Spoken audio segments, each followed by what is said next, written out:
கேடன் பாம்பு. அதாவது அதனுடைய வரலாறு என்னன்னு சொன்னால், ஒரு யாழ்ப்பாணத்து வணிகர் ஒரு ஆள் இந்தியாவிலேருந்து தங்கம் கடத்தி சென்றவர் யாழ்ப்பாணத்துக்கு கொண்டு போகுது. அதே தங்கத்தை நைனாதீவுக்கு நேராக வந்தோட கேடன் பாம்பு மறைச்சிட்டு இந்த வணிகர் அந்த வத்தியோடையை விட்டுட்டு பாய்க்கப்பல் வத்தியோட விட்டுட்டு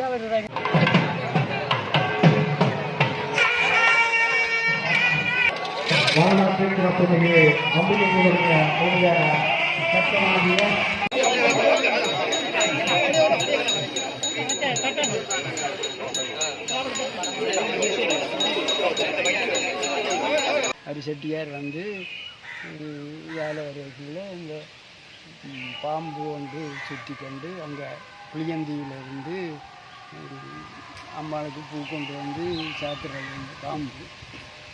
அது வரைக்குள்ள கருடன் வந்து மறைச்சி போட்டு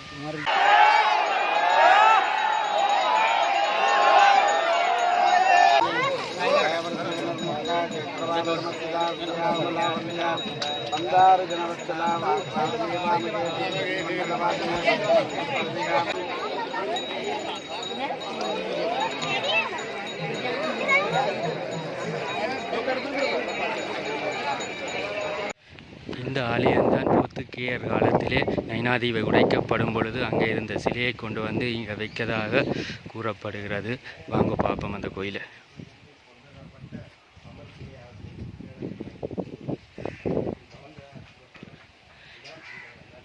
இந்த இடத்தில் தான் கொண்டு வச்சிருக்கணும்.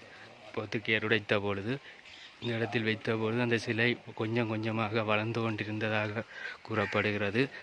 வாங்க அந்த கோயிலை போய் பார்ப்போம்.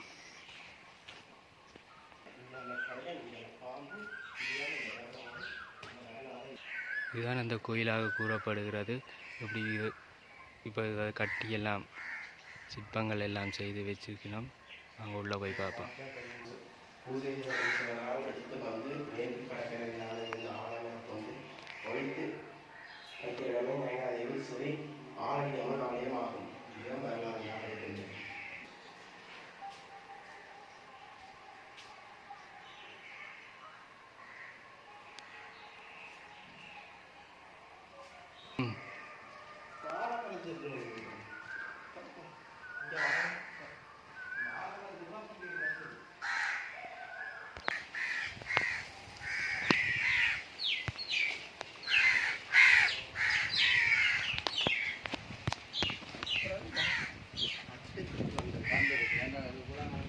பார்த்தீங்கன்னா இந்த ஆலமரத்துக்கு கீழே தான் அந்த சிலை கொண்டு வந்து வைக்கப்பட்டுள்ளதாகவும் அந்த சிலை கீழே இருக்கிறது தான் கொஞ்சம் கொஞ்சமாக வளர்ந்து கொண்டிருக்கிறதாகவும் சொல்லப்படுகிறது.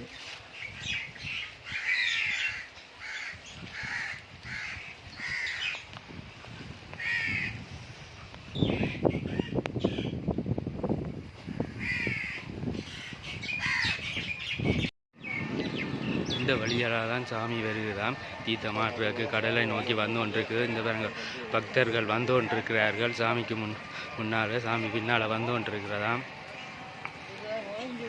இதில் ஒரு கோயில் ஒன்று இருக்கிறது.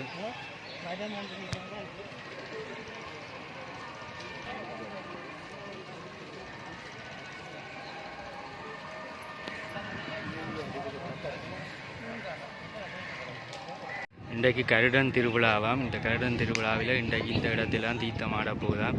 இந்த இடத்தை கருடன் பெருமான் என்று சொல்கிறார்கள். ஐயர் சொல்கிறார், இந்த இடத்தை தீர்த்தமாடும் பொழுது கருடன் பெருமான். இதில் தான் அந்த கருடன் பாம்புன்றது அந்த போட்டில் போனவரை வழிமறித்ததாகவும் அவர் விட்டுட்டு போனதாகவும் அந்த கொண்டு போன பொருளை போட்டில் விட்டுட்டு போனதாகவும் ஐதீகம் உள்ளது.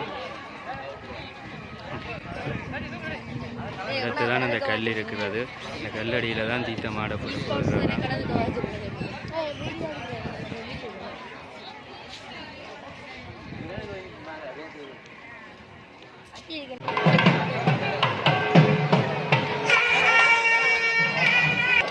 வாழ்நாட்டிற்கு அம்புகளுடைய சட்டமாகிய பாம்புகளை சண்டை வரைப்பதற்காக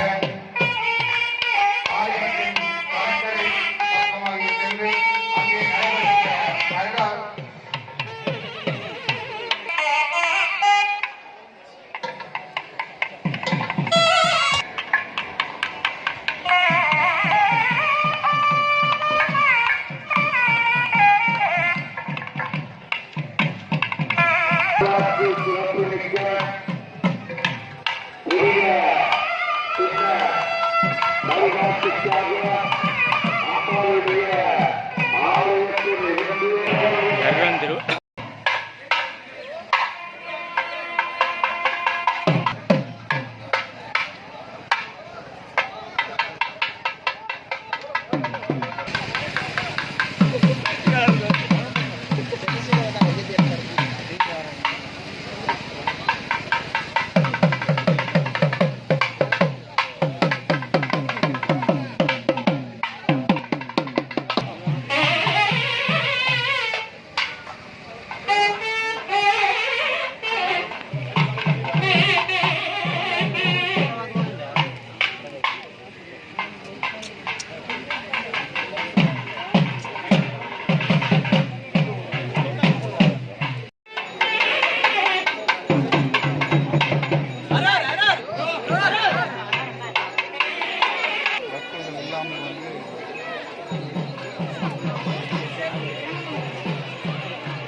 தீர்த்தம் ஆடுவதற்காக சாமி கடலை நோக்கி வந்து கொண்டிருக்கிறது.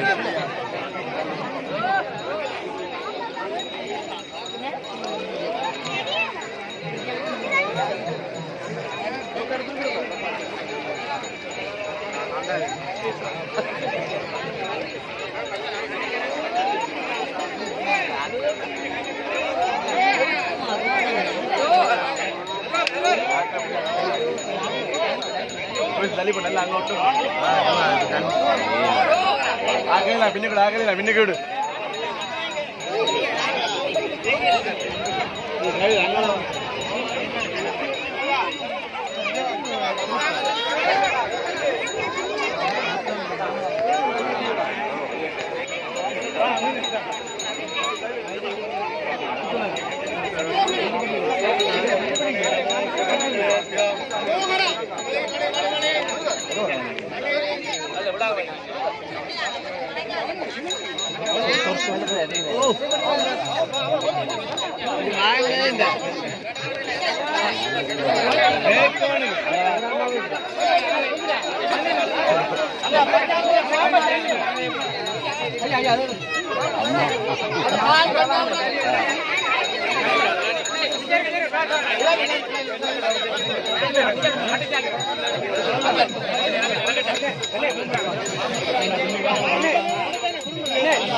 கவாட்டி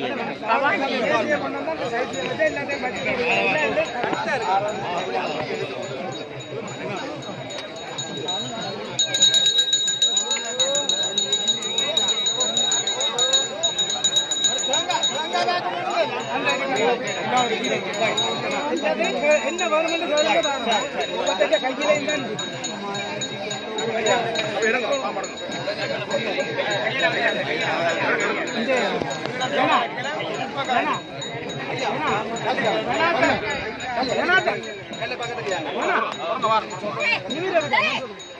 வழி விட மஞ்சள் பக்கம் சைட் பண்ணி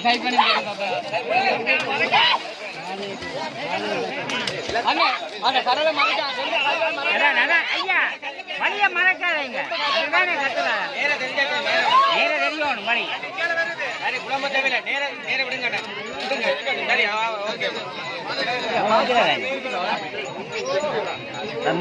அங்கே வரேன்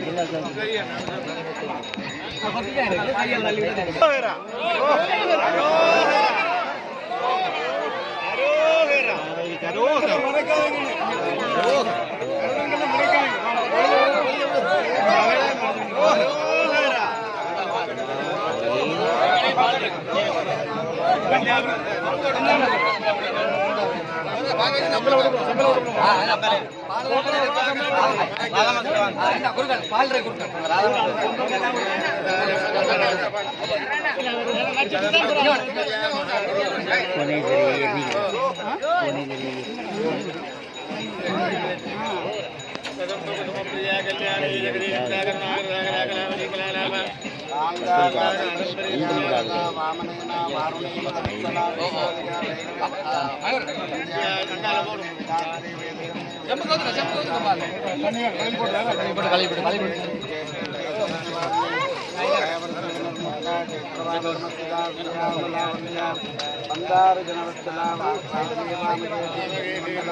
ஓம் கருடராஜாய நமः சர்ப்பராஜாய நமः स्वस्ति प्रजाभ्यः परिपालयन्तां न्यायेन मार्गेण महिमगीषा ॐ ब्राह्मणेभ्यः शुभम् अर्चनित्यम्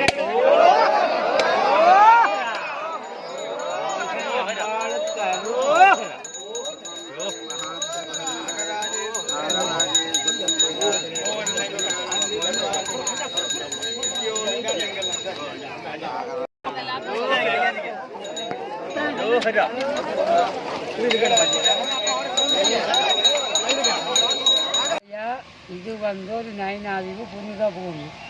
புனித பூமின்னு சொல்ல போனால் நயனாதிவுன்னு சொன்னால் இதுக்கு 10 விதமான பெயர்கள் உண்டு. நயனாதிவு மண்ணுக்கு சப்ததீவு, நயனாதீவு, அவன் நாகதீவு அண்டுவான், புனித பூமி அண்டுவான், சப்ததீவு அண்டுவான், நாகதீபம் அண்டுவான். அப்படி கன பேர் இந்த நயனாதிக்கு இருக்குது. இந்த மண்ணிலே யாராவது கஷ்டப்பட வேண்டிய அவசியம் யாருக்கு இல்லை. களவு போய் சொல்ல தேவையில்லை. நேர்வழியில் பிழைக்கலாம். எந்த நேரத்தையும் சாப்பாடு கொடுத்து கொண்டே இருப்பாங்க. எந்த நாளும் நான் கஷ்டப்படணும். அதாவது இன்றைக்கு நடைபெறுகின்ற பூசை ஒரு கேடன் பாம்பு. அதாவது அது இந்த வரலாறு என்னன்னு சொன்னால், ஒரு யாழ்ப்பாணத்து வணிகர் ஒருவர் இந்தியாவிலேருந்து தங்கம் கடத்தி சென்றவர் யாழ்ப்பாணத்துக்கு கொண்டு போகுது. அதே தங்கத்தை நயனாதிவுக்கு நேராக வந்தோட கேடன் பாம்பு மறைச்சிட்டு இந்த வணிகர் அந்த வத்தியோடையை விட்டுட்டு பாய்க்கப்பல் வத்தியோட விட்டுட்டு அவர் இறங்கி மறுபடியும் யாழ்ப்பாணத்துக்கு போயிட்டார். அவர்கிட்ட கையிலோடைய ஒரு மோதிரம் கொண்டு கிளம்ப அந்த வணிகர். இப்போ மனுஷி கேட்டால் இன்னும் இன்றைக்கு உங்களுக்கு முகம் சரியில்லை, அதாவது நயனாதி நாகூசன்யம்மனுக்கு நீங்கள் விரைக்கு என்னதுடைய கப்பலை கலந்தமாக கேடன் பாம்பு மறைச்சிது. எனக்கு அப்சைட் ஆகி நான் விட்டுட்டு இறங்கி வந்து நான் யாழ்ப்பாணம் வந்துட்டேன். அப்படியே தங்கம் போய் என்னுடைய பல்லாமல் அப்படியே போய் அப்படி அவா சொன்னா, அதுக்கு தானே நீ கவலைப்படுற, அதை ஆண்டவன் தானே பிடுங்கினார், ஏதோ ஆண்டவன் தான். அதே போல் 5-10 மடங்கு அவர்கள் பெரிய கோடீஸ்வரன் வந்து அம்மாளுக்கு நகை கொடுத்து நட்டு கொடுத்து கோயிலை உருவாக்கி இன்றைக்கி அவள் சொன்னால் அந்த முகூர்த்தமே ஏண்டிக்கணும்னா அப்போ ஆண்டவன் நினச்சி அவள் நல்ல மனசு. அது நீ விட்டு வந்ததை பற்றி பிரபலம் இல்லை, அது சரியாக தான் ஆண்டவன் பிடுங்கிருக்கு. அது தனக்கண்ட பொருளை தானே பறிச்சிட்டு அது மறுபடியும் எனக்கு வருமுண்டோ அதே மாதிரி எத்தனையோ கோடி அடி கொடுத்து அதை 1 கோடி கொடுத்தால் 5-10 கோடி சம்பாதிக்கப்பட்டது நம்மளால். அதில் ஒரு வரலாறு முக்கியத்துவம் தான் இன்றைய புதுசை என்ன நடைபெற போகின்றோம். அதாவது அந்த கல்வி தெரியுது, மக்கள் பார்க்க போயிடும். அதாவது இலங்கையிலேயே இந்த வரலாறு முக்கியத்துவம் இதுக்கும் கொத்துக்கேசரார கோயிலோட கேட்க செப்புத்து பேர் பவள தேர கடலில் தள்ளினாங்க. அம்மாள் கோயிலை உடைச்ச நேரம் ஐயர் அம்மனை கொண்டு வந்து ஆரடி அம்மாவை வச்சு திரும்பி கொண்டு அது ஊடுருவி வளர்ந்து விட்டது. இப்போ மூல சார்ந்தது. அதாவது இது கல்லாக வளர்ந்துச்சு கேடன் பாம்பு. மணிமேகலா தெய்வம் ஏழையர் கஷ்டப்பட்டு இருந்தால் அது தீவிர போய் சோறு கொடுப்போம்னா அந்த தெய்வம் இங்கே வந்தது சுட்டு போயிட்டு மறுபடியும் அவள் தேடி வந்து அந்த பாத்திரத்தை எடுத்து அந்த பாத்திரம் இங்கே வந்ததுக்கு அது செத்துக்கு. அதுதான் மணிமேகலை அச்சிய பாத்திரம்னு சொல்லி இன்றைக்கு அமுத சிலையில் பேர் வச்சு குள்ள குறையாத அமுத சிலவி என்ற அதுக்கு பேர் வச்சது. அதாவது சன்னதியிலும் எனக்கு ஒரு மடம் அமுத சிலவி என்ற பேரில் இருக்குது. அது இதுக்கும் அமுத சிலவி தான் அந்த பெயர் வழங்கப்பட்டுள்ளது. அதாவது நயனாதியில் சுற்றி வளைச்சி பார்க்க போனால் 10 சத்திரம் அந்த முக்கியத்துவம் இந்த இதுக்கு உண்மையிலே இருக்குது.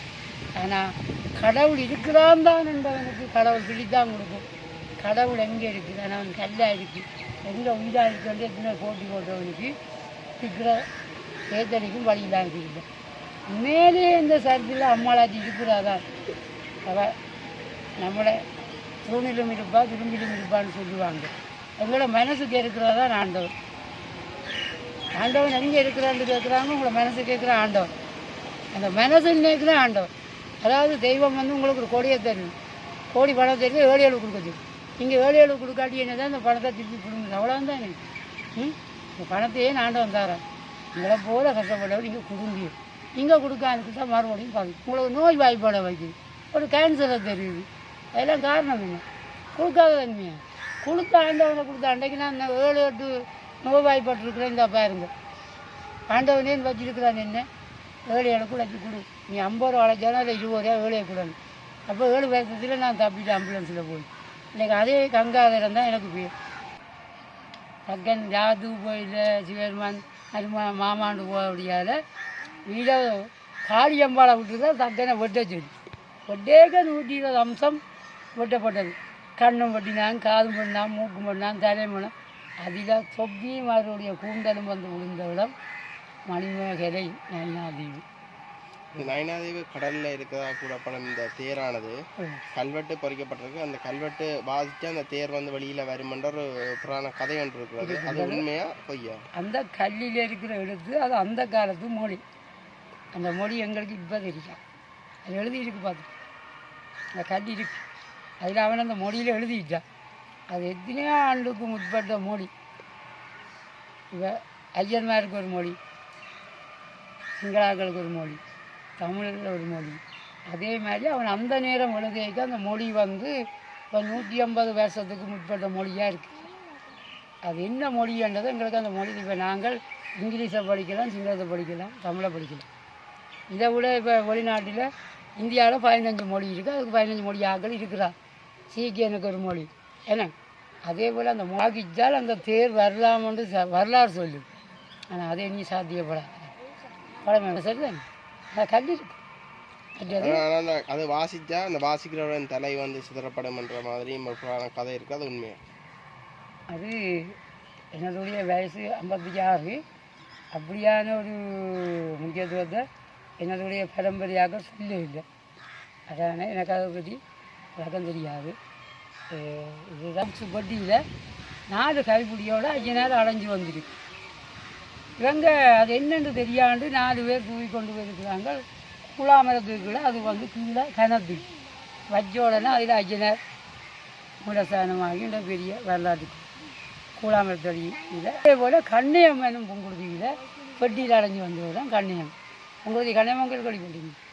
அதுவும் இதே வரலாறு முக்கியத்துவம். கடலில் கூடுதலாக அந்த காலத்தில் வந்து குடியேறின முனிவரோ வணிகர்மாரோ ஐயப்பனோ என்னமோ பெட்டியில் அடைஞ்சு வந்துவிட்டான். வெறும் அவனும் ஐயப்பன் பெட்டியில் வந்தவர் தான். ஆனால் இருக்கிற அஜினா கண்ணியமனும் அடைஞ்சு வந்தவர் தான் பெட்டியில். அது ஏனென்றா இந்தியாவிலேருந்து நாங்கள் அந்த நெருக்கடி கூடினோடனே நான் ஒரு இடத்துக்கு போய் நாம் டூர் போயில்லையாங்க. உங்களோட கையிலாடும் காசு பணம் வெளிநாட்டுக்கு அனுப்பி வள்ளங்களில் தானே போக்குவரத்துகள் பெரிய இந்த பாய்க்கப்பல்கள் தானே அதனுடைய அதால் இப்படியே வாடுறது. இந்தியாவுக்கு இருந்து போக்குவரத்துகள் சரக்கு சாமான்களை கொண்டு வாடுறது. படகு துறைன்னு இந்த மேற்கு பக்கத்தில் இருந்தது துறைமுகம். அதால் வந்து இந்தியாவில் எல்லாம் வரைக்குள்ள அந்த பழைய செட்டியார்கள் வந்தவர் ஏரிகள் கொஞ்சம் அதிகமாக கிடக்கு. அவர் செட்டியார் வந்து வேலை வரைக்குள்ள இந்த பாம்பு வந்து சுற்றி கொண்டு அங்கே புளியந்தீவிலிருந்து அம்மாளுக்கு பூ கொண்டு வந்து சாத்துறது வந்து பாம்பு.